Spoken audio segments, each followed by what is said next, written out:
Hi everyone, this is Rupesh Kumar and welcome you all on this IT Jam 2020 solution series।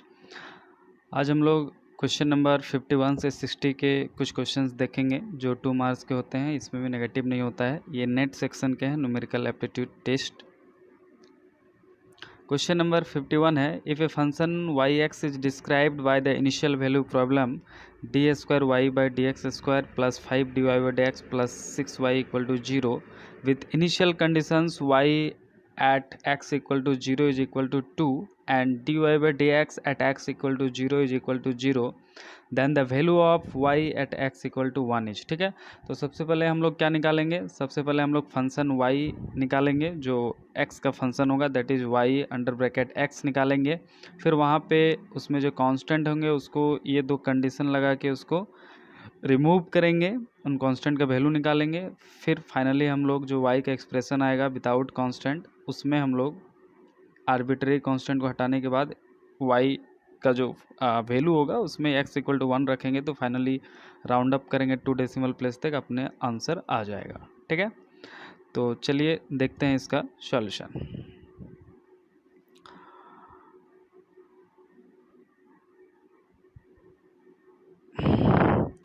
Question number 51 section C का, ये देखिए differential equation दिया हुआ है। ठीक है, तो ये जो कंडीशंस हैं, ये दो कंडीशन दिए हैं, इसको अभी यूज करना है आर्बिट्रेरी कांस्टेंट का वैल्यू निकालने के लिए और फाइनली निकालना है y at x equal to 1। तो यहाँ पे हम लोग इंट्रोड्यूस करेंगे, let us suppose d by D X as capital D operator, of course then D square by D X square is capital D square. एक ऑपरेटर डिफाइन किए हैं d by D X को कैपिटल D से। ठीक है, simplification के लिए, calculation में ज़्यादा दिक्कत ना हो। तो देखिए यहाँ पे देखिए आप देख सकते हैं ओरिजिनल इक्वेशन को हम क्या लिख सकते हैं, D square Y by D X square के जगह क्या लिख सकते हैं, capital D square Y plus 5। फिर यहाँ पे देखिए डी बाई डी एक्स को क्या लिख सकते हैं, कैपिटल डी और ये वाई का वाई, तो 5 डी वाई बन गया। फिर यहाँ 6 वाई का ये 6 वाई रह गया इज इक्वल टू 0। तो हमने इस तरह डिफरेंशियल इक्वेशन को D operator capital D operator के टर्म में लिख दिया। अब y तीनों से कॉमन ले लिया तो ये चीज़ आ गया इज इक्वल टू 0। इसको ऑक्सिलरी इक्वेशन बोलते हैं। क्या बोलते हैं? Auxiliary equation. इसको स्मॉल m के फॉर्म में लिखते हैं। आप चाहें तो उसके फॉर्म में, स्मॉल m के फॉर्म में निकाल सकते हैं, कैपिटल M कुछ भी निकाल सकते हैं। तो देखिए इसको हम लोग ऑक्सिलरी इक्वेशन बोलते हैं। इसको स्मॉल m से रिप्लेस कर दिए डी को, देखिए क्या लिख रहे हैं, M square plus 5m plus 6 is equal to 0। यहाँ से स्मॉल m का वैल्यू निकाल लीजिए तो आपको क्वाड्रेटिक इक्वेशन मालूम होगा। इसको कैसे सॉल्व करते हैं, देखिए minus B plus minus root under B square minus 4ac by 2a, ये फॉर्मूला होता है क्वाड्रेटिक इक्वेशन का। तो यहाँ से अपन सॉल्व करके देखिए m का वैल्यू निकाल लिया -2 और -3। अब आप देख सकते हैं कि जो हमारा इक्वेशन है, चूँकि m का जो वैल्यू आया, इसको रूट्स जो है, ये जो हमारा रूट्स है, ये दोनों क्या है, एक दूसरे से डिफरेंट है। ठीक है, जब रियल और एक दूसरे से डिफरेंट होते हैं रूट्स, तब उस समय जो हमारा एक्सप्रेशन होता है फंक्शन का वाई एक्स का, वो इस तरह से होता है, some constant a multiplied by e का पावर पहला रूट मल्टीप्लाइड बाय x, तो पहला रूट है -2, तो -2 multiplied by x plus some constant b exponential to the power second root multiplied by x, तो सेकेंड रूट क्या है -3, तो -3x हो गया। ठीक है, अगर तीसरा होता तो फिर अपन लिखते हैं यहाँ पे plus some constant c e to the power m3x, m3 is the third root. m3 अगर +1 होता तो ओनली e का पावर x हो जाता, -1 होता तो -x, एंड सो ऑन, जो भी होता है वो डिपेंड करता है कि क्या होता है। तो इस तरह से आप देख सकते हैं कि इक्वेशन 1 में हमारे पास क्या मिल गया है, ये फंक्शन y(x) मिल गया है। ठीक है, अब आप यहाँ पे देख सकते हैं कि हम पहला बाउंड्री कंडीशन को यूज कर रहे हैं, y 0 इज इक्वल टू 2। ये जो 0 दरअसल दिख रहा है वो x इक्वल टू 0 है, मतलब x का वैल्यू जब 0 रखेंगे तो y x का वैल्यू कितना आएगा, 2 आएगा। तो देखिए इस इक्वेशन 1 में हमने यहाँ पे रख दिया 2 रख दिया, इस फंक्शन का वैल्यू क्या आएगा, 2 आएगा। कब? जब x का वैल्यू 0 रखेंगे। तो इक्वेशन 1 से देखिए a e का पावर -0 प्लस b e का पावर -0, क्योंकि x का 0 रखेंगे तो पूरा 0 इंटू 2, यहाँ भी 0 हो जाएगा, यहाँ भी 0 इंटू 3 0 हो जाएगा। ठीक है, तो और e का पावर -0 1 होता है, तो फाइनली बचेगा a प्लस b। तो आपको इस तरह से क्या मिल गया, एक इक्वेशन मिल गया a plus B equal to 2, और इसको हमने मान लिया इक्वेशन 2। अब हमको दूसरा कंडीशन लगाने के लिए पहले y(x) को डिफ्रेंशिएट करना पड़ेगा, यानी कि dy बाई डी एक्स निकालना पड़ेगा। तो देखिए हम डिफ्रेंशिएट किए हैं, dy बाई डी एक्स देखिए यहाँ पे हम निकाले हैं। आपको मालूम है एक्सपोनेंशियल का डिफ्रेंशिएशन एक्सपोनेंशियल ही होता है और कांस्टेंट मल्टीप्लाई हो जाता है बाहर में। तो देखिए यहाँ पे ए का ए रह गया और ए का पावर -2x का ए का पावर -2x और जो कांस्टेंट है -2 मल्टीप्लाइड हो गया, प्लस बी का बी और जो एक्सपोनेंशियल है वो एक्सपोनेंशियल का ए का पावर -3x हो गया और ये -3 बाहर में मल्टीप्लाई हो गया। Now we will have to put the condition dy by dx at x equal to 0 is 0, then we will get one another equation, and by the help of these two equation we can find the value of the arbitrary constant a and b, and then by putting it in equation 1 we can find our required answer। ठीक है, so let's see here, ये जो आप देख पा रहे हैं D Y by D X at X equal to 0 is 0, इस कंडीशन को आप लगा रहे हैं। तो देखिए इस समय D Y by D X का वैल्यू 0 है, कब, जब जहाँ जहाँ एक्स है वहाँ पे हम क्या रख रहे हैं 0। तो देखिए ई का पावर माइनस, यहाँ पे देखिए आपको दिख रहा होगा, यहाँ पे देखिए जो यहाँ पे ये एक्स है इसके जगह पे हम देखिए यहाँ पे 0 रख दिए हैं, यहाँ पे भी देखिए जो एक्स है वहाँ 0 रख दिए हैं। तो D Y by D X का वैल्यू भी देखिए क्या दे रखा है 0, तो यहाँ भी हमने 0 रख दिया है। ठीक है, अब इस इक्वेशन को देखिए अपन जब सॉल्व करते हैं तो इसको सॉल्व करने के बाद ए का पावर -0 1 होता है, तो इसको फाइनली सॉल्व करने के बाद देखिए ए इक्वल टू कितना आ गया -3b/2, इसको मान लिया हमने इक्वेशन 3। अब इस ए का वैल्यू को हम कहाँ पे रखेंगे, इक्वेशन नंबर 2 में। आप देख पा रहे होंगे यहाँ पे इक्वेशन नंबर 2 है, यहाँ पे हम ए का वैल्यू को जब रखेंगे तो देखिए हमको क्या मिल रहा है, बी का वैल्यू मिल गया, कितना मिल गया -4। अब जब बी का वैल्यू -4 मिल गया तो अब इस बी का वैल्यू को जब आप इस इक्वेशन 3 में रखेंगे तो आपको ए का वैल्यू मिल जाएगा। तो इस तरह से बी का वैल्यू -4 और ए का वैल्यू कितना मिल गया 6 मिल गया। समझ पा रहे हैं यहाँ तक? ओके, तो अगर यहाँ तक आपको क्लियर है तो अब क्या करेंगे अपन, जो वाई एक्स ओरिजिनल फंक्शन था यहाँ इक्वेशन 1 में, वहाँ पे देखिए हम लोग ए और बी का वैल्यू निकल गया, कितना निकला 6 एंड -4 रेस्पेक्टिवली। तो यहाँ ए की जगह 6 और बी की जगह -4 जब वैल्यू रख दिए देखिए इक्वेशन इस तरह से हो गया। तो अब ये हमारा ओरिजिनल वाई एक्स मिल गया, कब, जब आर्बिट्री कांस्टेंट को हमने हटा लिया, ए और बी को रिमूव कर लिया। अब हमको निकालना है वाई एट नॉट एक्स बल्कि Y at X equal to 1। तो Y at X equal to 1 के लिए क्या करना पड़ेगा, जहाँ जहाँ एक्स है वहाँ 1 रख दिए, यहाँ भी 1 रख दिए, यहाँ भी 1 रख दिए। तो देखिए ई का पावर -2, ई का पावर -3। अब ई का एक्सपोनेंशियल का वैल्यू होता है 2.71 आई थिंक सो। तो इसको जब अपन सॉल्व कर लिए, उसका पावर -2, उसका पावर यहाँ पे -3, तो फाइनली कैलकुलेटर से सॉल्व करने पे कितना आ जाता है, ये y at X equal to 1 is 0.612। और यही आपका इस क्वेश्चन का करेक्ट आंसर है। राउंड अप करना था 2 डेसिमल प्लेस तक, तो आंसर हो जाएगा 0.61। आशा करता हूँ आपको समझ में आया होगा। हमारा जो नेक्स्ट क्वेश्चन है वो जनरली वेक्टर का क्वेश्चन है, डॉट प्रोडक्ट लगाना है या क्रॉस प्रोडक्ट, उससे आंसर आ जाता है। कह रहा है the angular momentum of a particle relative to origin varies with time as angular momentum L is equal to 4x cap plus alpha T square Y cap kg metre square per second, where alpha equal to 1 kg metre square per second cube. Alpha एक constant है जिसका unit सब ऐसा unit में दिया हुआ है, ठीक है, और अल्फा का वैल्यू 1 है ऐसा यूनिट में। The angle between L angular momentum L and the torque acting on the particles become 45 degree after a time of how much second। Question में क्या कर रहा है, आपको एंगुलर मोमेंटम L दिया हुआ है, आपको एंगुलर मोमेंटम L दिया हुआ है जो टाइम का फंक्शन है, एक कांस्टेंट अल्फा इंट्रोड्यूस है जिसका वैल्यू 1 है। आप चाहे तो आप पहले ही इसको पुट करके 1 वहाँ से कोई फ़र्क नहीं पड़ेगा, हटा ले उसको। उसके बाद कह रहा है कि जो L वेक्टर है और जो टॉ वेक्टर है टॉर्क, उनके बीच का एंगल 45 डिग्री जब होता है तब टाइम बताइए, तब क्या बताइए, टाइम बताइए जब एंगल 45 होगा। तो देखिए हम लोग को मालूम है according to law of conservation of linear momentum angular momentum कि जो हमारा टाउ वेक्टर होता है वो कितना होता है dl/dt होता है, कितना होता है dl/dt होता है। तो dl/dt होता है, L दिया हुआ है तो उसको t के रिस्पेक्ट में डिफ्रेंशिएट कर लेंगे तो टॉर्क वेक्टर मिल जाएगा। क्या मिल जाएगा, टॉर्क वेक्टर।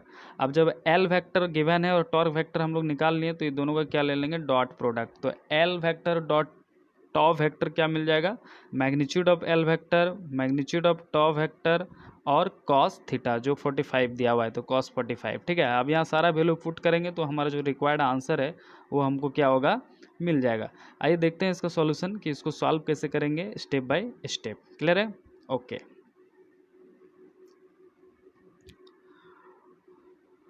आंसर इसका 2 पार्ट में है, पेज खत्म होने के चलते। क्वेश्चन नंबर 53 देखिए, L दिया हुआ है, अल्फा का वैल्यू 1 है let theta be the angle between tau and L when time is T. So देखिए आपको जैसा हमने बताया tau equal to D L by D T. So D L by D T करने पे देखिए टी के रिस्पेक्ट में डिफ्रेंशिएट किए तो कितना मिल गया 2 alpha T Y cap. First term zero हो गया क्योंकि 4 था, 4 कांस्टेंट है, टी के रिस्पेक्ट में अपन डिफ्रेंशिएट कर रहे हैं तो जीरो हो गया। एक्स कैप और वाई कैप एक्स और वाई एक्सिस के अलॉन्ग यूनिट वेक्टर है, क्लियर है। तो टाउ कैप टाउ वेक्टर जो है टॉर्क वेक्टर को कितना मिल गया 2 alpha into T Y cap, ठीक है। वाई कैप क्या है, यूनिट वेक्टर है। अब इसका फर्दर आगे देखते हैं अपन क्या कर रहे हैं। टाउ वेक्टर और एल वेक्टर के बीच में क्या ले रहे हैं, डॉट प्रोडक्ट ले रहे हैं। तो tau dot L, tau magnitude of tau magnitude of L cos theta. तो देखिए टाउ वेक्टर का हमने यहाँ वैल्यू रख दिया, बीच में डॉट प्रोडक्ट है, एल वेक्टर का वैल्यू रख दिया।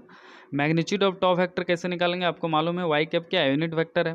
तो इसका मैग्नीट्यूड कितना होगा, root under 2 square alpha square T square into magnitude of L vector कितना होगा, रूट अंडर देखिए एक्स कैप का क्या है कोफिशिएंट 4, तो 4 का स्क्वायर 16 प्लस ये वाई कैप का कोफिशिएंट क्या है अल्फा टी स्क्वायर, तो उसका होल स्क्वायर करेंगे तो अल्फा स्क्वायर हो जाएगा और टी स्क्वायर का पावर टी 4 हो जाएगा स्क्वायर करेंगे तो इंटू कॉस थीटा। एंगल कितना बोल रहा है 45 डिग्री पे हमको टाइम निकालना है तो कॉस 45, क्लियर है। अब देखिए क्या करेंगे इसको, डॉट प्रोडक्ट जब लिए तो वाई कैप वाला 1 हो गया और बाकी टर्म जो है 0 हो गया क्योंकि यहाँ पे एक्स कैप है नहीं, तो ये क्या बन गया 2 अल्फा स्क्वायर टी क्यू और ये 2 अल्फा टी और root under 16 plus alpha square T का पावर 4 और ये कॉस 45 का वैल्यू कितना हो गया 1/√2 हो गया। स्क्वायरिंग बोथ साइड, अब जब स्क्वायर अपन करेंगे इसको तो देखिए यहाँ पे क्या आ रहा है 4 अल्फा का पावर 4 टी का पावर 6 और इधर आ रहा है 4 अल्फा स्क्वायर टी स्क्वायर और ब्रैकेट में 16 प्लस अल्फा स्क्वायर टी का पावर 4 और ये 1/√2 का क्या हो गया 1/2 हो गया। अब यहाँ पे अपन क्या करेंगे, अब जो कट रहा है उसको हम लोग काटेंगे ताकि सिंप्लीफिकेशन क्या आ सके। देखिए ये 2 से यहाँ 2 से यहाँ 4 कट गया, फिर यहाँ का जो 2 बचा उससे यहाँ 4 कट गया तो 2 बचा यहाँ पे 2 बचा। उसके बाद देखिए यहाँ पे अल्फ़ा स्क्वायर से ये पूरा अल्फ़ा स्क्वायर तो नहीं कटा, अल्फ़ा का पावर 2 बच गया इधर लेफ्ट साइड में। फिर यहाँ टी स्क्वायर से यहाँ पे टी स्क्वायर कट गया तो इधर टी का पावर 4 बच गया। तो ये फाइनली लेफ्ट में क्या बचा 2 अल्फ़ा स्क्वायर टी का पावर 4 और राइट में क्या बचा 16 प्लस अल्फ़ा स्क्वायर टी का पावर 4। अब देखिए इसको फर्दर सॉल्व कर रहे हैं, अल्फ़ा का वैल्यू 1 दिया है क्वेश्चन में रख दीजिए। उसके बाद ये स्टेप इस तरह से बन जा रहा है। उसके बाद देखिए फाइनली इसको सॉल्व कर ले रहे हैं। टी का पावर 4 इक्वल टू 16 और 16 को अपन क्या लिख सकते हैं 2 का पावर 4 लिख सकते हैं। तो कंपेयर कीजिए दोनों साइड, टी का पावर 4 उधर 2 का पावर 4, तो फाइनली टी इक्वल टू 2 आ गया। एंड यानी कि जब 45 डिग्री एंगल होगा टॉर्क और एंगुलर मोमेंटम के बीच का तब टाइम कितना होगा 2 सेकंड। तो ये आंसर है इसका। नेक्स्ट क्वेश्चन देखते हैं। नेक्स्ट क्वेश्चन जो है हमारा EMT का है, इलेक्ट्रोमैग्नेटिक थ्योरी का है।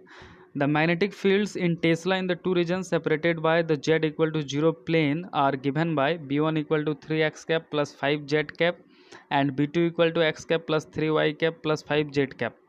The magnitude of the surface current density at the interface, sorry यहाँ मिस हो गया है, ये इंटरफेस है, between the two regions is alpha into 10 का पावर 6। ये जो है सरफेस करंट डेंसिटी का वैल्यू दिया हुआ है। Given the permeability of the free space, हम लोग जानते हैं म्यू नॉट का वैल्यू 4 × 10 का पावर -7 न्यूटन पर एम्पियर स्क्वायर। तो ये जो सरफेस करंट डेंसिटी में जो अल्फा दिया है उसका एक्सप्रेशन में उस अल्फा का वैल्यू बताना है, round up to 2 decimal place करना है।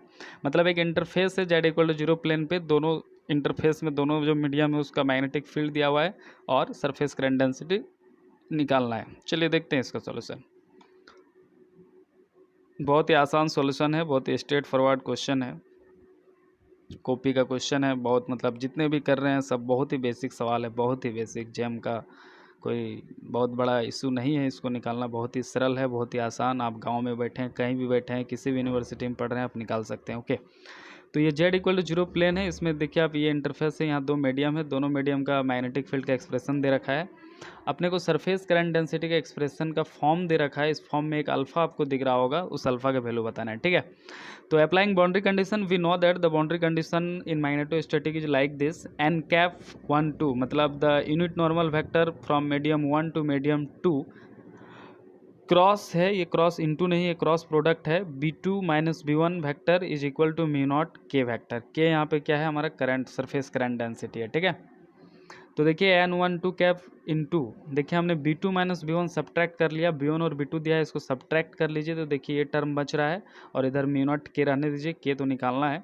अब n12 क्या है, unit vector from medium 1 to medium 2, तो मीडियम 1 से मीडियम 2 में जो यूनिट वेक्टर होगा, चूँकि z इक्वल टू 0 प्लेन है, तो कितना होगा, वो z के परपेंडिकुलर होगा, यानी कि अलॉन्ग द z एक्सिस होगा, that is the z cap. तो क्या हो जाएगा, उसका डायरेक्शन z कैप हो जाएगा। और ये देखिए जो का त्यों और ये ज्यों का त्यों।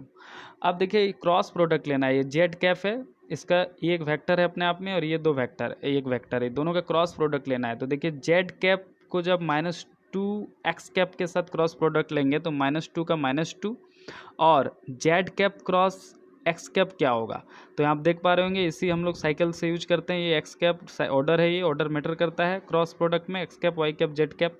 तो आपको मालूम होना चाहिए कि जेड क्रॉस एक्स करेंगे तो क्या मिलेगा, प्लस वाई कैप मिलेगा, ठीक है। तो ये देखिए प्लस वाई कैप आ गया।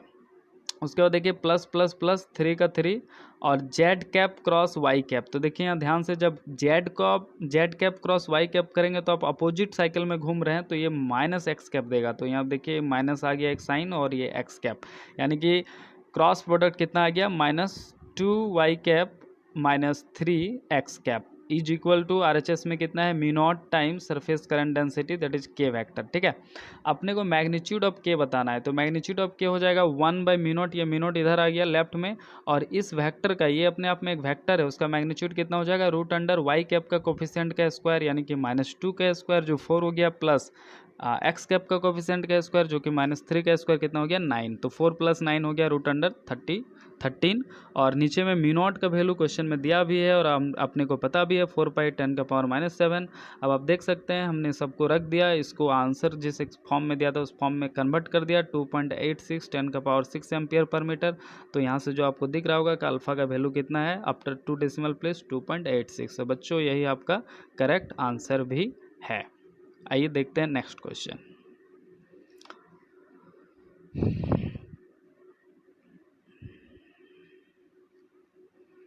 क्वेश्चन नंबर 56 थर्मोडायनेमिक्स इंट्रोपी से रिलेटेड क्वेश्चन है, बहुत ही आसान क्वेश्चन है। A body at temperature T is brought into contact with A reservoir at temperature 2T। एक बॉडी है जिसका टेम्परेचर T है, उसको एक रिजर्वॉयर जिसका टेम्परेचर 2T है उसके कांटेक्ट में लाया जाता है। Thermal equilibrium is establish at constant pressure.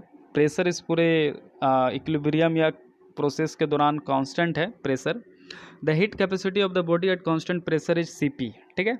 The total change in entropy of the body and the reservoir in units of Cp is. अपने को टोटल चेंज इन एंट्रोपी बताना है, तो टोटल चेंज इन एंट्रोपी क्या हो जाएगा, entropy change in body by entropy plus entropy change in reservoir, दोनों को ऐड कर देंगे, टोटल चेंज इन एंट्रोपी मिल जाएगा। किसके यूनिट्स या टर्म्स में बताना है, Cp के टर्म्स में बताना है, और राउंड अप करना है 2 डेसिमल प्लेस तक।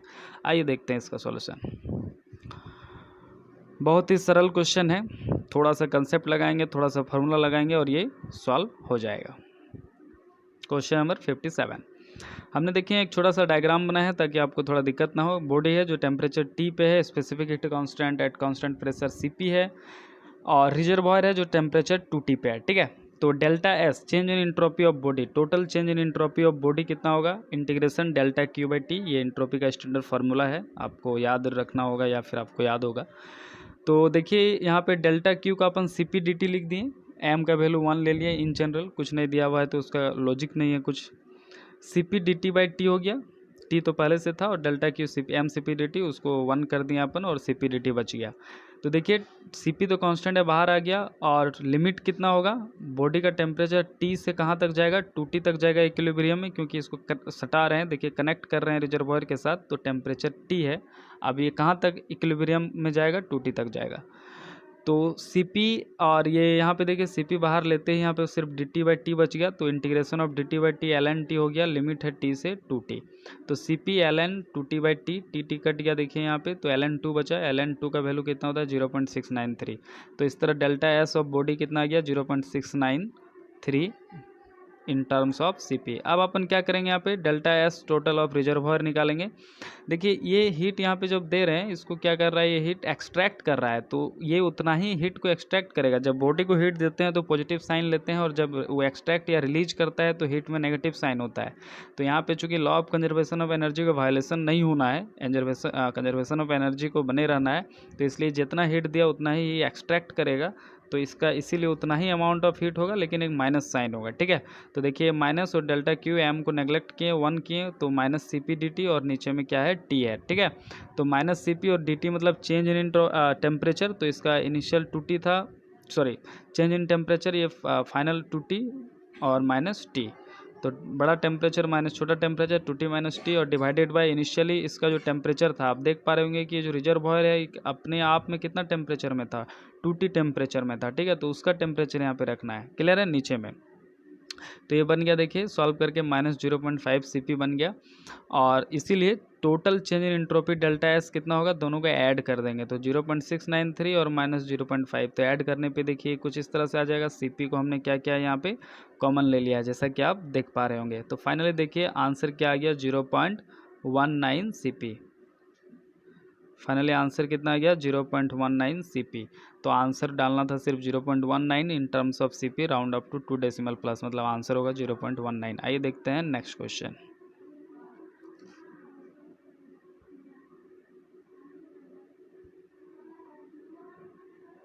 क्वेश्चन नंबर 58, ये भी थर्मोडायनेमिक्स का बहुत ही आसान क्वेश्चन है। 1 mole of an ideal monoatomic gas, देखिए 1 मोल मतलब n का वैल्यू कितना हो गया, n का वैल्यू 1 हो गया, ठीक है। 1 mole of an ideal monoatomic gas, देखिए मोनोएटॉमिक गैस है, इसका मतलब है कि इसका जो CV होगा वो कितना होगा, 3/2R होगा, और CP होगा 5/2R। हालांकि अब इस क्वेश्चन में CV यूज करना है, तो उसका वैल्यू होगा 3/2R। मोनोएटॉमिक के लिए याद रख लें। At pressure P, volume V and temperature T is expanded isothermally to volume 4V। Initially इस गैस का इनिशियल पॉइंट पे टेम्परेचर T है, प्रेशर P है और वॉल्यूम V है। अब इसको आइसोथर्मली मतलब टेम्परेचर को T रखते हुए, कांस्टेंट रखते हुए 4V वॉल्यूम तक इसको क्या किया जा रहा है, एक्सपैंड किया जा रहा है, ठीक है, at constant volume till its pressure, okay sorry, and thereafter the gas is heated isochorically at constant volume. उसके बाद गैस को फिर से हीट किया जा रहा है वॉल्यूम को कांस्टेंट रखते हुए, till its pressure becomes P, जब तक इसका प्रेशर क्या हो जाए, P ना हो जाए। If R is the universal gas constant, the total heat transfer in the process in units of RT is round up to 2 decimal place. तो अपन सबसे पहले इस साइकिल को ड्रॉ करेंगे। साइकिल को ड्रॉ करने के बाद दो ही प्रोसेस होगा, दोनों प्रोसेस का हीट एक्सचेंज निकालेंगे, उसके बाद दोनों को ऐड कर देंगे, तो हम अपने को पूरा साइकिल का हीट एक्सचेंज मिल जाएगा, ये पूरा मतलब प्रोसेस का हीट एक्सचेंज मिल जाएगा, और इन टर्म्स ऑफ RT निकालना है और राउंड अप करना है 2 डेसिमल प्लेस तक। आशा करता हूँ कि आपको हम क्वेश्चन समझा पाए होंगे। अब आइए देखते हैं इसका सॉल्यूशन का प्रोसीजर क्या होगा।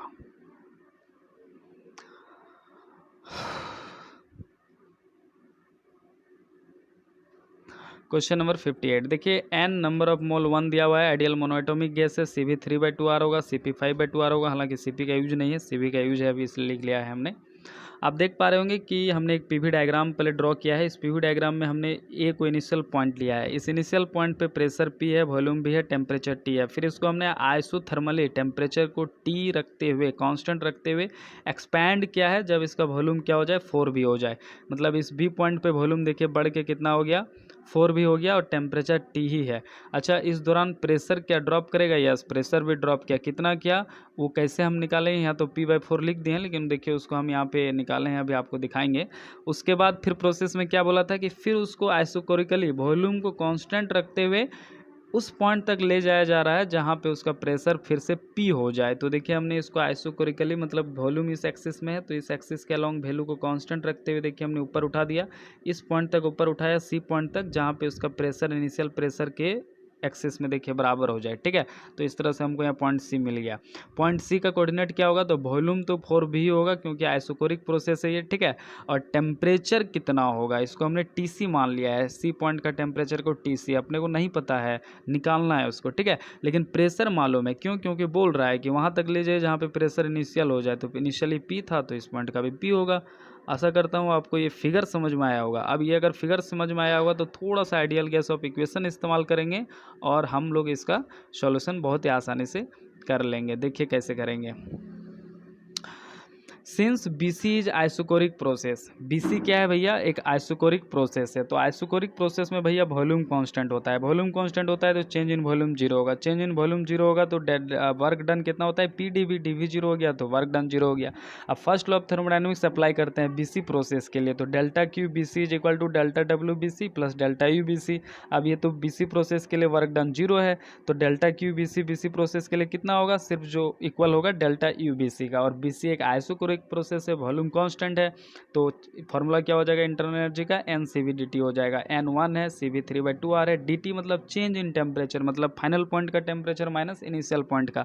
तो भैया गैस हमारा बी से सी जा रहा है, तो फाइनल पॉइंट सी हुआ और इनिशियल पॉइंट बी हुआ, तो temperature of C minus temperature of B हो जाएगा डी टी। इसको मान लेते हैं इक्वेशन 1। क्यों, क्योंकि अपने को टेम्परेचर ऑफ बी तो मालूम है टी, लेकिन सी पॉइंट का टेम्परेचर नहीं मालूम है, उसको हमने टी सी नोट कर लिया है। अब टी सी को निकालना है, तो टी सी निकालने के लिए पहले ये पी बी निकालना पड़ेगा, जो हमने ये डायरेक्ट P/4 लिख दिया है, इसको हम निकालना पड़ेगा ये पी बी, तभी आप टी सी निकाल सकते हैं। देखिए पहले पी बी निकालते हैं। पी बी निकालने के लिए हमने क्या किया है, let find the temperature of T C. इसके लिए इन प्रोसेस ए बी आप देख सकते हैं कि जो हमारा प्रोसेस ए बी है वो आइसोथर्मल प्रोसेस है। अगर वो आइसोथर्मल प्रोसेस है तो अपने को मालूम है कि आइसोथर्मल प्रोसेस में टेम्परेचर कांस्टेंट होता है। अब आइडियल गैस इक्वेशन भी हम लोग को मालूम है, P V equal to N R T. अब अगर टी कांस्टेंट है बेटा, एन और आर पहले से ही कांस्टेंट है, और टी चूँकि आइसोथर्मल प्रोसेस को कंसिडर कर रहे हैं हम लोग सिर्फ ए बी प्रोसेस को, तो उस दौरान टी भी कांस्टेंट है, तो ये पूरा एन आर टी कॉन्स्टेंट हो गया। एन आर टी कॉन्स्टेंट हो गया मतलब ये पूरा पी भी कॉन्स्टेंट हो गया। पी भी कॉन्स्टेंट हो गया तो इसका कंपोनेंट उस प्रोसेस के लिए बराबर होगा, मतलब pressure at point A and into volume at point A is equal to pressure at point B into volume at point B. P A भी A equal to P B B भी हो जाएगा इस प्रोसेस के लिए। यहाँ से देखिए पी बी निकल गया, अपने को पी ए भी ए और वी बी मालूम है, आप उसको पुट कीजिए। देखिए पी बी मतलब प्रेशर एट पॉइंट बी कितना मिलेगा, P/4। अब सेम कंसेप्ट को यूज करेंगे टी सी निकालने के लिए, लेकिन किस प्रोसेस के लिए यूज करेंगे, अब की बार बी सी प्रोसेस के लिए यूज करेंगे। किसके लिए यूज करेंगे, बी सी प्रोसेस के लिए इसी चीज़ को यूज करेंगे अपन। देखिए बीसी प्रोसेस में वॉल्यूम क्या है, कांस्टेंट है, और आइडियल गैस इक्वेशन क्या होता है, P V equal to N R T. तो यहाँ से देखिए हमने P by T equal to N R by V कर लिया। एन आर बेटा पहले से कांस्टेंट है, और अभी का प्रोसेस बीसी प्रोसेस के लिए भी कांस्टेंट है, तो पूरा एन आर बाई भी कांस्टेंट हो गया। पूरा एन आर बाई भी अगर कांस्टेंट हो गया तो पी बाई टी भी कांस्टेंट हो गया, तो इसका कंपोनेंट बराबर होगा। लेकिन किसके लिए बराबर होगा, सिर्फ बीसी प्रोसेस के लिए, मतलब pressure at point B by temperature at point B must be equal to pressure at point C by temperature at point C. अगर आपको यहाँ तक समझ में आया होगा तो आप देखिए यहाँ से क्रिस क्रॉस करके टीसी का वैल्यू का हमने निकाल लिया। अब पीसी अपने को मालूम है, पी भी मालूम है, टी भी मालूम है, हमने ग्राफ में दिखा रखा है। तो फाइनली सॉल्व करके देखिए टीसी का वैल्यू कितना आ गया, 4T। अब टीसी का वैल्यू जब 4T आ गया तो फ्रॉम इक्वेशन 1 याद कीजिए हमने जो अभी नोट किया था, डेल्टा क्यू बी सी, मतलब डेल्टा क्यू बी सी कितना था, 3/2R T C minus T B, तो टी सी 4T और टी बी कितना था, टी, तो फाइनली आ गया 9/2RT।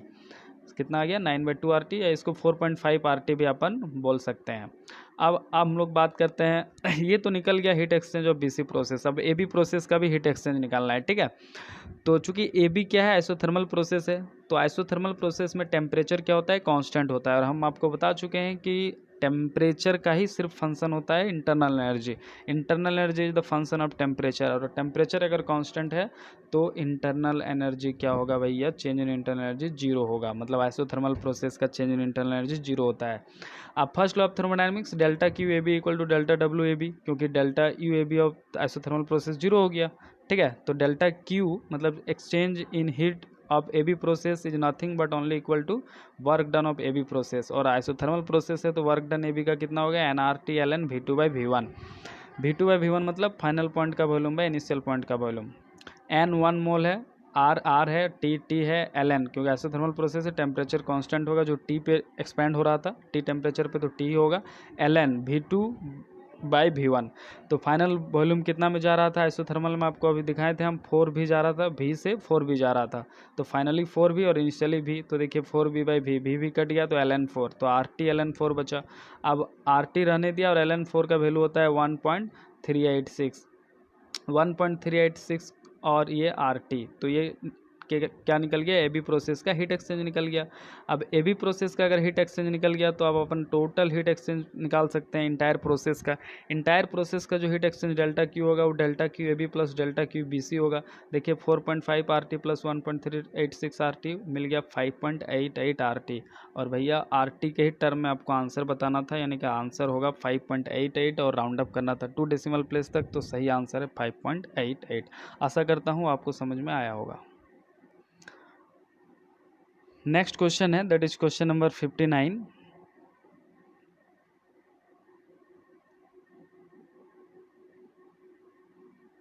एक सेकेंड।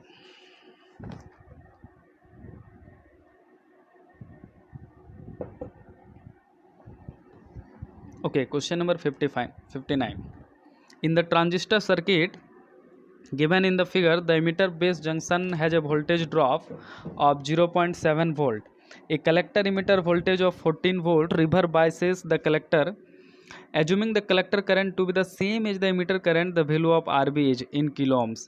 RB का वैल्यू बताना है, किलो ओम में बताना है। ठीक है, इसमें देखो दे रखा है कि जो बेस इमिटर जंक्शन का जो ड्रॉप है, वोल्टेज ड्रॉप, वो 0.7 वोल्ट है। उसके बाद कलेक्टर इमीटर का जो ड्रॉप है वो भी दे रखा है 14 वोल्ट है।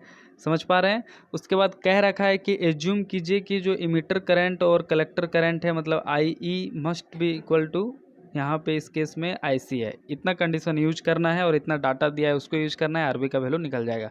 कुछ नहीं करेंगे, एक बार बेस साइड में लगाएंगे किरचॉफ्स वोल्टेज रूल और एक बार कलेक्टर साइड में लगाएंगे KVL, that is Kirchhoff's voltage rule, और अपने को आरबी का वैल्यू मिल जाएगा। और एक एजम्पशन यूज कर लेंगे आई इक्वल टू आई सी, और एक बीटा का फॉर्मूला यूज कर लेंगे। आपको मालूम है कि कॉमन इमीटर में बीटा का वैल्यू कितना होता है, output current I C by input current I B, तो इसको भी यूज करेंगे। ठीक है, चलिए देखते हैं। थोड़ा लॉन्ग है लेकिन बहुत ही आसान, बहुत ही बेसिक है। जो दिया है उसको देखिए, हमने यहाँ नोट कर लिया है। Applying KVL in the collector side. ठीक है, applying KVL in the Kirchhoff's voltage rule in the collector side. आप देख पा रहे होंगे कि कलेक्टर साइड में जैसे आप अप्लाई करेंगे किरचॉफ्स वोल्टेज रूल, यहाँ पे ये 20 वोल्ट माइनस, यहाँ पे फिर एक वोल्टेज मिलेगा क्योंकि एक रेसिस्टेंस है। याद रखिए, जहाँ जहाँ रेसिस्टेंस होगा वहाँ वहाँ वोल्टेज ड्रॉप होता है। तो 2 किलो ओम इंटू आई सी, 2 किलो इंटू आई सी माइनस, यहाँ पे ड्रॉप कितना है, 14 वोल्ट ड्रॉप बोल रखा है क्वेश्चन में कलेक्टर मीटर के बीच, तो -14। उसके बाद यहाँ पे देखिए इसके अक्रॉस यहाँ फिर एक रेसिस्टेंस है, तो यहाँ भी एक वोल्टेज होगा, that is collector current I multiplied by V equal to I R होता है ना। तो यह रेसिस्टेंस आ रही है, करंट आई है, तो इसलिए इमीटर करंट मल्टीप्लाइड बाई इसका रेसिस्टेंस इमीटर का कितना है 1K। 1K हमने शॉर्ट में लिखा है, दरअसल ये 1 किलो ओम है, इज इक्वल टू 0। ये हमने केवीएल अप्लाई कर दिया। Total sum of voltage in the collector side must be equal to 0। अब आप देख सकते हैं कि हमने कुछ नहीं किया है, जो सब्ट्रैक्ट हो रहे थे उनको सब्ट्रैक्ट किया है और एजम्पशन लिया है। आई सी इक्वल टू आई, जो एजम्पशन है देखिए हमने उसको यूज किया है। यहाँ पे आई की जगह पे आई सी लिया है ताकि आई सी के टर्म में आंसर आ जाए। देखिए हमारा यहाँ से फाइनली इसको कैलकुलेट करने के बाद आई सी देखिए कितना आ रहा है, 6 इक्वल टू 3 के आई सी। तो आई सी इक्वल टू 6/3 के, 3 इंटू के का मतलब किलो है, किलो ओम, तो 10 का पावर 3 ओम हो गया। ये एम्पियर में आ गया। अब 10 का पावर 3 ऊपर चला जाएगा तो -3 हो जाएगा, और ये 3 दूना 6, तो 10 का पावर -3 एम्पियर, मतलब उसको मिली एम्पियर लिख सकते हैं। तो ये फाइनली कितना आ गया, 2 मिली एम्पियर आ गया। क्लियर है, आईसी का वैल्यू अपने को मिल गया। अब अपने को मालूम है करंट एम्पलीफिकेशन फैक्टर जो कॉमन इमीटर मेथड में होता है, that is beta equal to I C by I B होता है। तो यहाँ से आई बी इक्वल टू कितना हो गया, आई सी बाई बीटा हो गया। अब आई सी अपने को निकाल चुके हैं यहाँ पे 2 मिली एम्पियर, और बीटा अपने को दिया है 100। तो इसको सॉल्व करने पे कितना गया, 0.02 मिली एम्पियर। अब अगर बीटा निकल गया तो अब अपने को और एक बार केवीएल अप्लाई करना है आरबी को निकालने के लिए। इस बेस साइड में निकालना है, अप्लाई करना है केवीएल। तो कितना हो जाएगा बेस साइड में, 20 minus I B R B minus 0.7 minus I R E. समझ पा रहे हैं, okay. Applying KVL in base side, applying KVL in base side, देखिए 20 minus I B R B minus 0.7 minus I R E equal to 0। तो 20 minus I B का value कितना है, 0.02 milli ampere, R B रहने दिए यहाँ पे। अच्छा, आई बी का वैल्यू अभी हम लोग यहाँ निकाल चुके थे, ठीक है ना। और ये आर बी रह गया -0.7 माइनस आई मतलब आई सी, और आई सी अपन यहाँ पे अभी निकाल चुके हैं। कितना निकाल चुके हैं, देखिए 2 मिली एम्पियर, और दोनों इक्वल कह रखा है क्वेश्चन में, इंटू आर ई कितना है, रेसिस्टेंस ऑफ इमीटर कितना है, रेसिस्टेंस ऑफ इमीटर है 1 किलो, तो 1 kilo is equal to 0, total sum of current voltage is 0। अब देखिए यहाँ पे हमने क्या किया है, जो वैल्यू सारे वैल्यू को एक साथ सॉल्व किया है और कांस्टेंट आर बी जो बच गया। फाइनली इसको सॉल्व करने के बाद देखिए कितना आ रहा है 17.3 0.02 मिली एम्पियर आर बी। यहाँ पे देखिए आप कह रहे होंगे 2 कहाँ से आया, तो देखिए मिली एम्पियर का मतलब होता है 10 का पावर -3 है, और यहाँ किलो मतलब 10 का पावर +3, तो किलो और मिली जब भी रहेगा तो मल्टीप्लाई होकर 0 हो जाता है, पावर कैंसिल हो जाता है, क्योंकि ये -3 देगा, ये +3 देगा। क्लियर है, आशा करता हूँ आप समझ पा रहे होंगे। फाइनली इसको सॉल्व करने के बाद इसको देखिए यहाँ पे हमने ये इक्वेशन के बाद आर बी इक्वल टू कितना हो गया 17.3 by 0.02 milli ampere. Milli ampere मतलब 10 का पावर -3, तो ये आर बी ओम में आ गया, सारा ऐसा यूनिट में है यहाँ पे, ठीक है।